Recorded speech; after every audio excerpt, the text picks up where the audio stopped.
บ้านนาโพเมืองหินบูนแขวงคำมวน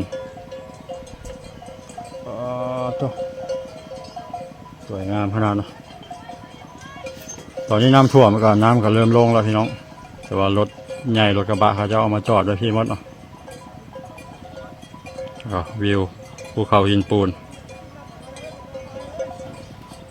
เป็นทะเลสาบบ้านนาโพเมืองหินบูนพี่น้องบ่อนี้น้ำแห้งเลย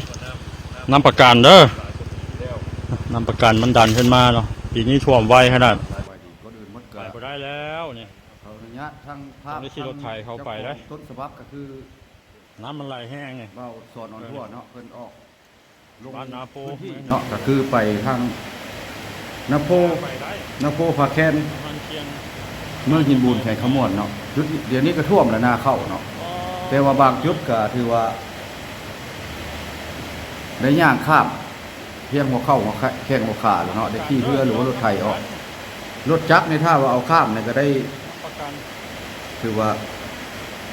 เนี่ยแต่น้ำเข้าท่อเนาะได้จูงเข้าได้เอาโคตรไม้อัดท่อเนาะครับเป็นก็ลำบากแต่ว่าน้ำก็ลดลงหลายเนี่ยแต่ว่าเห็นมันบดตกมาตึ้งเนาะทางบ้านนาโพผาแคนเมืองหินบูนแข่งขมวนเฮาเนาะน้ำนิ้วขึ้นเป็นระบบกว้างหรือว่าทั้งตะแคกจอมแจ้งตะแคกเหนือตะแคกใต้ก็ท่วมแต่ว่ามาแรงวานนี่ก็ถือว่าเพิ่มขึ้นมาอีกเนาะเป็นช่วงระยะแต่ว่ามันเกิดเป็นภัยธรรมชาติเนาะเป็นภัยธรรมชาติฝนตกลิ้นเดือน7 มื้อ7 คืนพ่อแม่พ่อน้องเดือน8 มื้อ8 คืนเนาะเพราะว่าก็ตามฤดูกาลของธรรมชาติเนาะถ้าว่ามันตกแล้วก็ตกหลายบ้านเฮามันก็บ่คือเก่ามีคลิปให้รับชมเนาะไปติดตามเบิ่งทางนาโพผาแคนครับเบื้องหนึ่งทางทีมงานเขาลงไปสำรวจพื้นที่ก็คือทางซองสอนอ่อนทั่วเพิ่นเนาะลงไปตรวจสำรวจเบื้องระดับน้ำเนาะไปติดตามชมคลิปเบื้องว่าที่เป็นอะไรเนาะไปดูกัน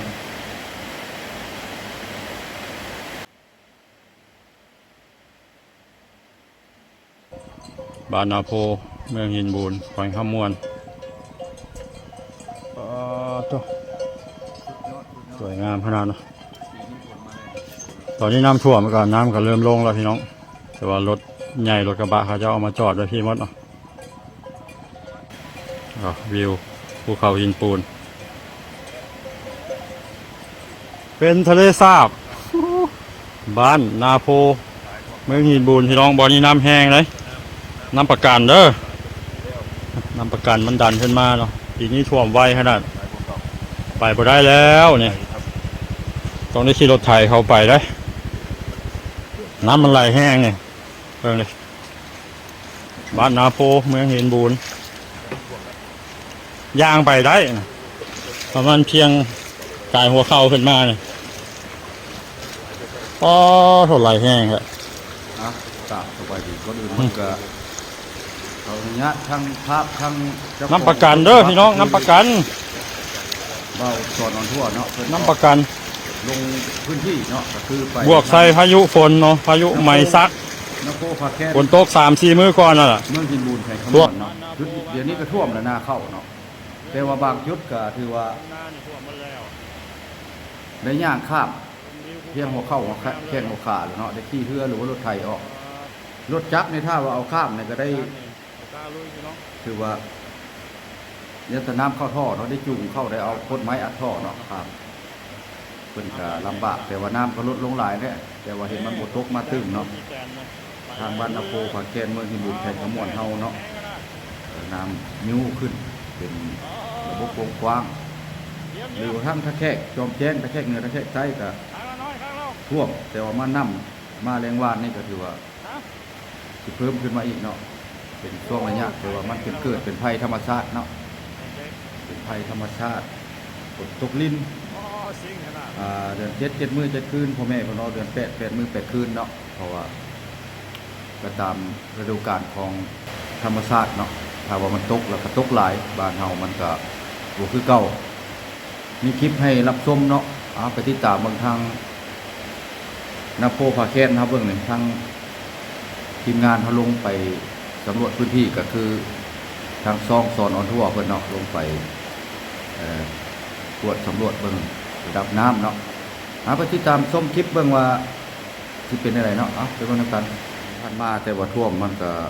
บ่เคยท่วมปานนี้มันก็ลงไวเนาะเดี๋ยวนี้มันน้ำฝนซุมื้อนี้มันบ่แม่นฝนมันเป็นพายุเนาะพายุลีวาคือว่าเดี๋ยวนี้แหละเพิ่นบอกพายุลีวามันมาลูกนั้นลูกนี้หลายลูกเนาะแต่ว่าเฮาสิมีคลิปไปให้รับชมที่ว่าทางบรรณาพลลูกไปทางถ้ำประภาถ้ำประเสื่อมทางถ้ำทันมพรกายนาเสไปก็ได้ขี่เรือขี่หยังเนาะทีมงานเฮาได้ลงสำรวจพื้นที่เวลาเข้าบ้านออกบ้านก็ได้ขี่เรือเข้าไปขี่เรือออกบ้านมาบ้านจากมาตลาดมาอย่างแต่ว่าในหมู่บ้านน่ะก็มันเป็น บรรณาพลลูกบรรณาแล้วก็พลลูกนั่นแหละเนาะแต่ว่ามันกระท่วมบางจุดมันสูงกระสิย่างหักหลังคากับโบหลายไปเลยก็เคยไปลงสำรวจก็เคยไปถ่ายอยู่เนาะไปติดตามชมเมืองเนาะเพิ่นออกบ้านเข้าบ้านเนาะขอทางอนุญาตทางภาคทางในพานขันตีเพิ่นเนาะทีมงานเฮาที่บ่ลงเขตนั้นเนาะ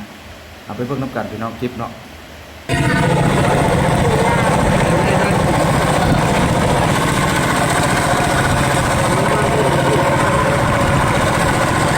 เขตบ่ดูบรรณาลำบากแล้วช่วงนี้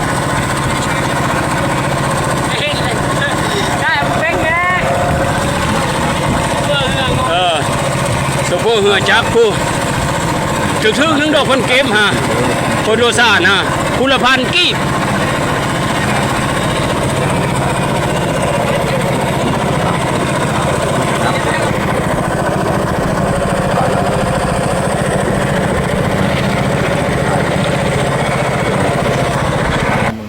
มื้อนี้เท่ากับไปเบิ่งเนาะ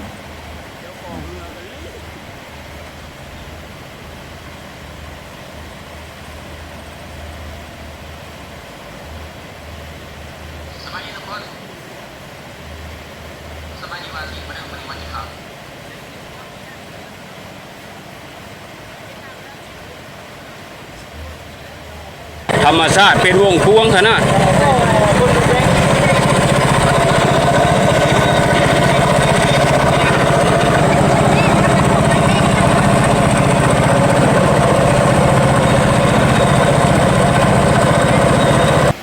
ี่แหละพี่น้อง FC เฮาเนาะหมดทุกคนทีมงานเฮาคือกันเนาะที่ว่าลงสำรวจพื้นที่มีหยังก็บ่แปลกก็ติดตามตลอดเด้อเพราะว่าติดตามหน่วยทีมงานเฮาอยู่เมืองใดแปลงใดฝนตกป่านนี้ก็หลายมื้อแล้ววานนี้ก็ตั้ง5 โมงกลางคืนก็ลิ้นเดี๋ยวนี้ก็ยังลิ้นอยู่นะเดี๋ยวนี้ค่อยก็อยู่ในห้องเนาะที่ว่าอัปเดตลงใหม่ๆสดๆร้อนๆให้พี่ให้น้องเห็นเนาะบรรดาผู้ดูความจริงแล้วมันก็อู้เข้าอู้ป่าเนาะแต่ว่ามาท่วมหั่นก็น้ำไหลบ่ทันมันอยู่ก็คือเห็นนั่นแหละเนาะในคลิปนั่นแหละเพราะว่าเฮาถ้าว่าหลายมื้อเนาะถ้าว่าเข้าได้ยังมีเรือแล้วเฮาสิเข้าไปสำรวจตัวจริงแล้วสิได้ถ่ายให้คลิปให้พี่น้อง FC เฮาเบิ่งสิเป็นทางในหรือทางนอกสิเป็นพี่น้องชาวไทยชาวลาวเฮา